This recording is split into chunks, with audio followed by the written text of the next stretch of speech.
Is it your first time managing people? And how do you feel? How do I feel? Wow, like a slave driver.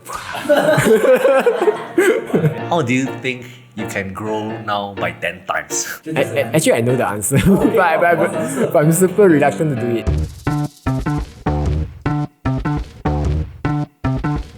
Hey friends, welcome to another episode of the Learning Podcast. And if you're unsure, it's a Singaporean podcast dedicated to learning something new from every single guest on this show. And today, we have a second time on this podcast, Kelvin! Thanks so much for making the time to come. Hey, thanks for inviting. And today, I need to really thank Chloe for setting this up. Thanks so much, Chloe. Thank you, you're awesome. Yeah, so this podcast, I would say, it's more of me revisiting and having this conversation with Kelvin because I talked to him about 2 years ago, right? So they say with time, right, you get wiser, you learn a lot of life lessons, right? So it's been 2 years since I met him. And I figured that right now, today's date is November 7th, right? Why not let's do a little New Year's or end of 2024 resolution planning and reflection with Kelvin and potentially Chloe as well, just to see what has been up this year or at least in the past 2 years, right? I'll say Kelvin, if you're not sure, he has over 100,000 YouTube subscribers, and I'll say he is a person that, in a sense, changed my life to a certain extent because there are some people that introduces to you new concepts, right? So he's the one that introduced to me options trading, and I went into this deep rabbit hole, like learning everything also. So I'll say he changed my life to a good extent. Yeah. Hopefully you didn't lose too much money. Speaking of which, Tesla is going up right now, so I would love to talk to him about it. 2024 resolutions, right? So Kelvin, the first question I'd love to ask, right? What went well for you this year?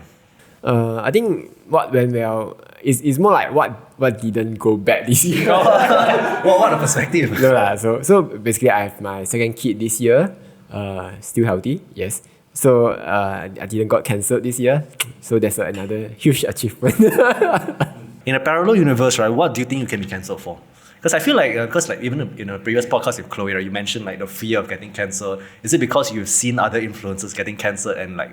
So I mean, like, if you look at other, like, let's say influencers, the reason they got cancelled is like maybe because he got do illegal stuff. But for me, since this is a finance channel, whatever I say online has a direct impact on people's life as compared to like influencer channel, which is just entertainment for laughs, this kind of thing. Because for me, it's money related stuff. So if I say if S&P 500 is a good stock to invest in, and everyone goes and dump their money in, and if it crashes, it basically impacts their life lah. It impacts how further down they can retire, this kind of thing. So these are the things that you can get you cancelled if things doesn't go your way. So yeah, these are these things that I'm always wary about lah.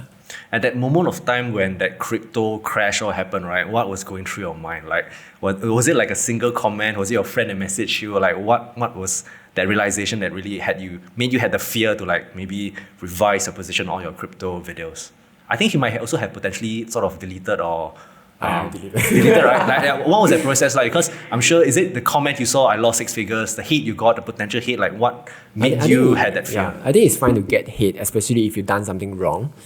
So at the time I was like, okay, how can I compensate them? But it's not possible to compensate everyone who lost money, right? If I compensate, I myself also take the fees from people who earn money.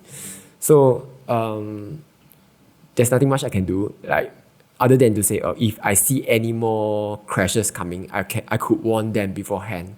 So this is the thing that I learned from crypto. So now I'm just stay away from crypto altogether. You want to lose money? Yeah, your daiji. But I don't talk about it so much anymore lah. Got it. In terms of other aspects, right? So I listed here what went well in terms of health, wealth, relationship, business, experience, investments. Are there any other things that went well for you this year?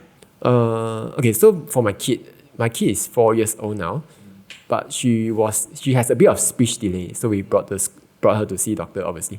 The doctor said, oh yeah, maybe she has autism. But we don't feel that she's autistic in a way. It's more like she has a speech delay. So when she started speaking, I don't know, few months ago, I think that was a big achievement for me lah. Because I was sending her to therapy every week. And it must be like, not say expensive, of course. It's sort of something that you're willing to pay for. It's right? expensive. That's quite why. It's like a few $100, is it? Or? I think it's add up to 1,000, maybe to 2,000 a month lah. That kind of that kind of money, which I'm thankful I have money to pay for. So when she started speaking, I'm like, yes. But I also don't know whether it's because she knows how to speak or is it because of the therapy or whatever. But whatever it is, I'm thankful for it. So that's a big achievement for me lah. So yeah. In terms of business, so previously, I'm not sure if you're also willing to share, right? What went well this year? Was it the year that you started to delegate stuff? I know before this podcast, you also mentioned that you also wanted to sort of, not to say get out of the rat race. How is it for business for you this year? Sad to say, nothing much changed. Okay, I've hired a few editors, a few content writers. But all it did was delegate stuff, which means I have more time, which means I have more time to do more work. So it's like, and I ended up doing more work. So nothing has changed from that part, which I hated. So I think I'm trying to find other ways to get out of this rat race, but I've still haven't found it yet. But when you're saying when you have more time to do more work, is the work something even like able to generate even better results for your channel? Like what kind of work are you referring to? Basically taking more projects. So which means a little bit more high income. But it feels like I have plateaued over these past 2 years. Yeah, so previously my growth was like, I was growing very fast. Then now it's like, So I'm trying to explore other ways to get out of this whole issue altogether lah. Yeah, still trying. When you say you have more time, right? Yeah, then how do you even decide what to work on? I'm just curious. Just taking more projects. Or just taking more projects. Is it like mostly all the inquiries that are coming to you and you are just vetting and saying yes to them? Or yeah, correct. Oh, okay. Investments, what went well this year? But well, I think investment is something that I can't control. Like even if today I say I'm up by Tesla by about 30%, tomorrow it may be down like 10%. So I think I will look at it from the fundamental points, which is I managed to diversify out of Tesla in a way. I managed to find better ETFs to focus on. I think that's way more important than find the right pick at the right time, because like this pick is not guaranteed to go out forever. So yeah, that's the proudest thing I've learned. Oh, okay. So so moving on to the next question, right? If there's one event that defined 2024 for you, right, what would it be? Probably it's the birth of my second kid lah. So when the doctor handed the kid over to me, I'm like, ooh, okay. So after that, all comes the sleepless nights, the increased expenses, and the reminder that I'm getting older. So 2024. Business side, nothing much changed. Family side, more kids, more responsibilities. And because of that, I hired additional helper, which means more expenses. Yeah, so. I know it's a very random question, right? When it comes to choosing a helper, right? Any tips do you have? Very random, but random. I'm sure from an interview standpoint, because for me, it's very hard to tell. Like if you ask the helper, can you cook? Yes, sir. Can you mop? Yes, sir. Can you take care of my kid? Yes, sir. Like everything is yes. Yeah. So how was your vetting process like? Okay, so what made the difference was that when I asked the helper, some helpers will ask me like, sir, can I use handphone? Then I like, okay, can, but not during working hours, lah. But this helper asked a different question. She was asking like, sir, can I carry your kid because I like kid? Oh. So like I could tell that she really have the heart for the kid. kid. She has the heart for the kid. So I feel a bit more at ease when I'm with her lah. So because some people their helper were like during off days they would go and find guys. Yeah. I've also seen horror news like there's so many news. That's the reason why I asked you like how do you go around and do you mind if I ask you, is it your first helper? Do you go through several? So it's kind of lucky. Yeah, super lucky. So I was super thankful for it lah. So although some of her work is a bit not 100%, she can't clean 100%. I still see some hairs here and there, but my priority is the kid lah. So if she can do that well, I'm thankful for that. And she looks honest enough lah. What do you mean looks honest enough? Which country is she from? From Indonesia. Indonesia. So she's a divorced mother. Yeah, so she has a bit of experience there. And one time I was testing her like testing her. Wow, so stressed. So like, oh, your friends bring the guys back home. Then she's like, no, I won't do that because I hate guys. Because, because my husband cheated on me. I'm like, oh, okay, good. Oh my gosh. Yeah, so that's how my wedding process. Got it. Wow. What do you learn from your second kid that you didn't learn from your first kid? I learned everything from my first kid. Because my first kid she was dropping out from the bed every other month. Boom. Like, first month was like, oh no. Second month was like, oh no. after the 6 months was like, oh okay. Eventually we learned to put a bed on the floor. So boom, okay, it's okay. So now our kid, we are more careful with the second kid after experimenting with the first kid. So second kid, everything is going well now. No issues lah. Yeah. That's great. That's great. But how come she sleep on the edge? Like I thought I should like in the middle. In the middle. So she rolls all the way down. Down. Yeah. What's something you did this year that Kelvin in 2023 will be proud of, specifically this year? Actually, not much change. Maybe I just learned a few more option strategies. Basically, I just learned more stuff lah. Do you mind sharing? Financial disclaimer. When it comes to, let's say, learning new option strategy, what's your thought process? What's a resource? Like, how do you go around? Just from a very big picture standpoint. And of course, you need to do the financial disclaimer. Yeah. So last time I was using the normal cash secure pool, normal covered call. Now I'm trying like credit spreads, which I think Chloe know. So, and I also learned a few more tricks to make it, that they call it improve the statistical edge. So it's no longer like just blindly selling like 16 delta, 20% away. Now I'm looking at more like, where is it on the chart now? Is it say, yeah. But it's not so deep also. I'm looking at like, is it overbought, oversold? Are there any news that can impact the stock movement in the next 30, 40 days? Because that's like the best days to sell, best DTE to sell the options, this kind of stuff. So I did more stuff to improve the profitability. Are you still doing longer term trades like 30, 40 days out, or mostly shorter trades? Oh, right now I'm still experimenting. So I do half like some 7 days, some 40 days, just to see which perform better. Can I ask, do you have not necessarily it's an advertisement, right? Because do you have like a paid community where you share all these kind of insights? Because you talked about, let's say, growing your business of sorts of, let's say, getting additional cash flow. I do know it's something that Chloe does as well.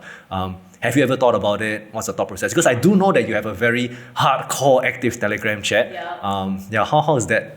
So I was planning this to do this, I think like even as early as 2 years ago. But I've been dragging my feet. Oh, okay. Partly because I'm on this wheel, it's hard to find time to do this whole course thing. Okay. So if I spend more time doing this course, which means in the short term I will earn less money. So I've been putting it off for quite a while. Then the other thing is I have my kids, which means I have less time, even less time to do all this whole thing. So yeah, I'm still trying. Because I think right now there's a lot of like flexible ways to monetize, right? Because like, let's say there are memberships, there are paid courses, right? Let's say for memberships, in terms of sharing, like, because I know that's something that Adam Khoo does, right? Like he releases like live updates, trades, right? Is the idea of you monetizing through that appealing to you? I don't know. I've not tried, so I need to check out what other people doing. So to learn from them lah. Because first of all, I need to first guarantee that this is profitable before I even teach. If I take money and it's not profitable, and end up I'm the only one profiting from them. Then it's the same old cycle of like the crypto Yeah, lesson correct. that you learned. So that's the thing that I want to avoid lah. So that's the other thing also. I'm this whole period I'm experimenting around, trying different strategies to see which works best. Yeah, before I start teaching. They say, it reminds me, with power, the Spider-Man movie, Yes, with power yes. comes Comes great responsibility. Wait, come what? With great power comes great responsibility. All right. I know some of this might be repetitive, just to get more 2024 recent insights from you, right? On any reflection, how do you grow this year as a person? Never grow. Never grow up. So let's say on like a path of a YouTuber, right? Like let's say in terms of growth, you did hire people, the new things you did, right? I think in the previous podcast with Chloe, you mentioned like the small little steps that you have taken, right? Probably those are the growth momentums, right? Like, how do you grow as a YouTuber? How do I grow? I mean, like, so after a while, you realize that there's only so much you can do. So it's better to start outsourcing, which if I were to start all over again, I would start this outsourcing right at the start. Even when you're not earning? Yeah, even when you're not earning. Because like right now, because you yourself, there's only so much you can grow. But once you hire, there's more like two more helps, one more help, which means it can grow faster, which means you'll get to profitability a lot faster. Or another way to think about it is like, if you invest in the S&P 500, you can only get like 10%. But if you invest, think of it as investment. Like if you can invest in more human labor, it can grow a lot faster, give you higher returns. So, Okay. Yeah. I feel motivated now. I think like right now, Chloe is in the midst of thinking of whether to hire. yeah, because right? either way, the money is going to you or the market, so you have to just find which gives you the highest return. Yeah, which human labor will always give you the highest return. Because I think you give me the impression that you're very frugal and you really use you make your money like worth the most at a point of time, right? When do you come to this conclusion? Because I think it's quite a big thing for you to say that you have outsourced at the very start, right? Is it this, when specifically do you start hiring to outsource everything? When I started earning more. Oh, okay. And when did you start earning more? 2 years ago. So I mean like, So like the last podcast I had with you 2 years ago in 2022, right? Were you hiring then? I think I hired end of 2022. Oh, okay. Yeah, so And what made you like really hire then? Is it because of a kid or? I think it was because I hated editing after a while. So like, I need to outsource this. But thinking back, this whole thing that I don't like should have been done way earlier, right when I started. Because imagine like back 2020, the editing was bad, the scripting was bad. But if I had professionals coming in to do this, it would be way faster to grow this already because it will be way more appealing right at the start. Yeah, so it will give you the highest return. So I think the next question I'd love to ask, I ask you tips on hiring mates, right? Now tips on hiring just in general, because I think I see myself sort of in a similar position where I like sort of a sole worker, like a freelancer, but then there's only so much work you can take on, right? And that's where you have made the choice to outsource. And I think that's what a lot of people say. I think Sabrina previously also said outsourcing or replacing you should be the first thing in the deal, right? What have you learned from hiring and through the interviews that you have done? For me, it all started at the interview process. So what I did was like, I'm this very stingy boss. Like, okay, can you edit this 3-minute clip for me? But I'm going to pay you very little. So and at the same time, you must finish this interview task within 3 days. And straight away, you will filter out a lot of people who aren't interested. So you filter out people who aren't desperate enough to get this job. So that's super important. And the other one is you filter out people who wants this low pay. Because if you have a low pay, it's easier for you to raise the pay later on, and easier for you to motivate them with higher pay later on. So these two things are enough for me to filter out all the rest of the people. Because when people see like, oh, Kelvin, how come you're paying so little? You are like, what, slave driver? But is the market like, there are people willing to offer their services? It's the market, it's the market. So because don't forget that you are competing with everyone else in the world. It's not even just in Singapore. India, Philippines. India. So like half of my freelancers are from like Philippines, India, which are willing to work for this pay. And the quality is? Very good, better than locals. So Actually, that's what I was asking you. So let's say do you see yourself hiring any, let's say, full-time Singaporeans in the next 3 years, given the current workload that you have? And given the competition that like international markets provide, like it's so attractive to hire overseas compared to locals. Like, so even I also talk to my boss, wow, hire me very, very like burden. Cash flow is so expensive, right? So what do you think of that? If there's a role, then I will definitely be open to doing that lah. Maybe cost trainer. Cost trainer. Let's see how lah. Right now no plans because my initial hire was a local editor. Ends up I was producing faster than she could edit. Because I didn't have an office, she was working from home, which means like more distractions also lah. So that's what I learned lah. If you want to hire at the start with freelancer first. Then if there's a more permanent role, maybe you can promote one of the freelancer to the permanent role. Because you know their capability ma. For more tactical advice, right? Like how specifically do you find them? Do you go through like agencies in the Philippines or what, Upwork, Fiverr? No, just my community. Oh, your community, is it? So community and I go through like Facebook freelance groups. I just spam everywhere. then you will have a lot of desperate people coming. Oh, yeah. Yeah, so just filter from there. It's super easy. When I got it, in terms of, let's say, is it your first time managing people? And how do you feel? How do I feel? Wow, like a slave driver. No, I mean, like, it's mutually beneficial. So to them, like $100 Sing dollar is a lot of money. Because this $100, you imagine, like, is a poly pay in Singapore, fresh grad poly pay. But to them, it's like, I don't know, way better than their average salary already. So it's definitely good money for them. Plus, they get to build up their portfolio. So that's the other good thing about freelancer. They want to go anytime, they can go. I can just find another one to replace. So, yeah. All right. Any other hiring tips you have? Other hiring tips? Try to diversify your manpower. Don't just hire one editor. The editor is gone, the editor is busy, your whole business is going down with him. So what I did was hire 3. So fun story. There was one editor who said, Kevin, I'm working for you for 1 year. Can I raise my pay? But I felt that his quality hasn't improved yet. So I say, but I'm paying the other editors the same amounts. So if I raise your pay, I'm going to give the other editors more work and less priority to you. They say, oh, sorry, then I won't raise the pay for now. Why? So then, because of that, that's the other good thing about having multiple editors. Oh, I feel like you're a negotiation expert, man. And where do you learn your negotiation But eventually, skills? I did raise it pay after a while. Because after a while, every year I will try to raise a bit. Mm-hmm. Wow, that's good. Wow. Are you hiring? So moving on to, let's say, like, I know you mentioned about, let's say, planned courses and stuff, right? So I think the question I have here, what 1 year goals do you have and what 10-year goals do you have? Like, you can intermingle it.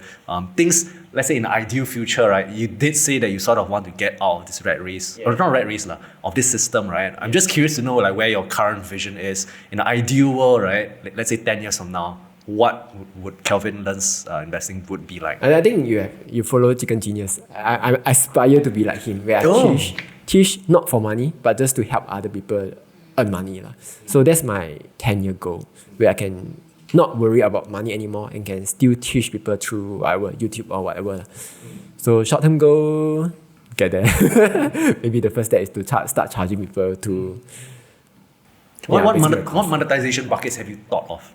I haven't been thinking too much about it. Because you have been too busy bogged down in the day-to-day. I have a rough idea. So paid community, where I share my trades, where I teach people, or even like one-to-one mentoring, this kind of thing. Have you done any of those before? Not really. Like people unofficial, is it? Unofficial. Yeah. Because people will come out to me, hey Kevin. Do you get paid? No, I don't so ask. unofficial mentoring lah. Yeah, because like people ask. I did try one for 1 week, but I did like a 1 hour coffee session. Not coffee online, one-on-one online Zoom kind of meeting. Consultant call or something like that. I wouldn't call it that way. So what I realized was that their questions were all super basic, like hi Kevin, how can I save money? How can I invest? Then I'm like, dude, it's on my channel. How come you're paying for this? Because I was charging like $50. Yeah. And I did a lot of preparation work beforehand. So for like $50, I'm working like 3 hours at work. Wow, that's a lot of work, man. So I like, okay, it's not worth it for them to pay money. It's not worth it for me to do this. So I have to like stop it altogether. Yeah, so if I want, I don't know, it needs to be balanced on both sides. They need to be paying an equal amount and they can earn an equal value in return. Yeah, or if not, ideally earn more. Earn more than what you pay. Then it makes your conscience feel, okay, I'm going to charge this much because you're getting so much in return. Yeah. Okay. Other 10-year goals? Any other things that comes to mind? Other 10 years ago, stop working, play more game. Play more games, is it? Live life, basically. Don't work so hard. Okay, I know probably this is I feel it's a tough question. How can you scale your 1 year goals by 10 times? Or maybe a way to paraphrase it, how do you think you can grow now by 10 times? Actually, I know the answer, but I'm super reluctant to do it. Basically, take less projects so that I have more work time to plan my 1 year goal. When you say work projects, you mean short-term engagement, is it? Yeah, all this, because every video I make, I'm making a living out of every video. So last time I used to work like I post like 4 videos a week. How many videos are you posting now? A lot more. Three. Oh, three, okay. So I cut down my workload, but it's still a lot lah. Yeah. So I could cut it down, then my income would go down by, I don't know, 1/3. So, which I'm very reluctant to do that, but I think that is the way to do it. Then the other way is to outsource. Outsource even further, is it? Outsource to even more, but I don't know. I'm worried that the quality might drop because content writer, I still have to go through their work. Oh, but right now you have someone writing for you. You're just vetting it, is it? Yeah, I treat them as a chat GPT. Oh, they okay. change a lot of their stuff. They just find the information for me. Yeah. How has ChatGPT helped you? It helped me save quite a bit of time. No, it's not ChatGPT, it's the content writer. Oh, okay. Yeah, so I feel like, I think 3 content writers now. So 1/3 of my script is written by them. So I go in and change after they write lah. Have you used AI in your businesses or how? No, I've not. Interesting. It's hard. I mean, like I've tried a bit lah, like Instagram caption, this kind of things, small things. I'm using ChatGPT lah. But the big ones, writing script, I feel like there's no way I can outsource to them. Like, Chloe, are you doing that? I am using ChatGPT to help me write some of the script. Then I edit on it. Okay. You can Maybe consider exploring a little bit. Okay. So in terms of, let's say, because you already know that to move forward, you want to drop some projects, right? What's stopping you from doing that? It's just income, is it? Money. Just money lah. No, that's the other thing also. Because my kid is around, they have to spend more time with the kid also. Yeah, so it's just these 2 things that I'm dragging my feet. Yeah. Got it. Interesting. I think 1 year ago, right, I did ask you 2 years ago, I sort of asked you the same questions, right? So this is the same question, right? In 1 year's time, in 2025 right now, right? What tangible events need to happen to you to make it the best year ever for you next year? Best year. Stop hunting money from sponsors. Yeah, that's the first thing. The second one, maybe my kid is healthy. Yeah, that's all I'm asking for. Got it. All right, Kelvin, thanks so much. I know this is probably a shorter podcast, but thanks so much for your 2024 reflections. Imagine, okay, you talk to your son or daughter, right? What would you say to them in 10 years' time? Talk to them in 10 years' time. Study hard, but don't make studying your priority. I don't know if it's the correct word to say. Yeah, basically balance lah. Try to balance between happiness, your friends, your study. Yeah, and that's it lah. All right. Thanks so much, Kelvin, for coming on this podcast. And be sure to go to his YouTube channel. He has really a lot of information. Don't be one of those person that get a coffee session with him and watch his videos, right? So his videos have really, it did change my life. It really changed my life. So I really want to thank you for that. I know I thanked you before, but know that there are people out there like me that you have changed. So thank you so much and all the best. Thank you. All right.